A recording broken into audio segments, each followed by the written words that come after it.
重拾母親角色，重燃改過希望。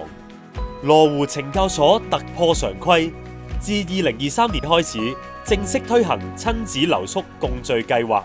讓在囚媽媽能夠喺農曆新年、復活節及聖誕佳節期間申請同3歲以下嘅子女共處7天，讓呢份骨肉相連嘅愛得以跨越圍牆隔閡。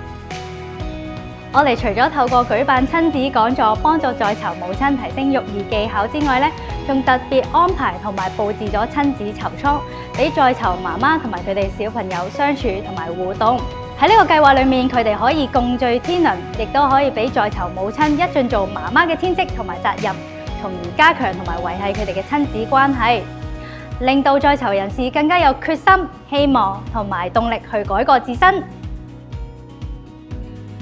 屋企人的確係在囚人士改過嘅最大動力，能夠幫助在囚媽媽重拾返母親嘅職責，見證一段段親子關係從缺失到修補，唔單止係幫助緊在囚人士一個人，更加係幫助緊整個家庭。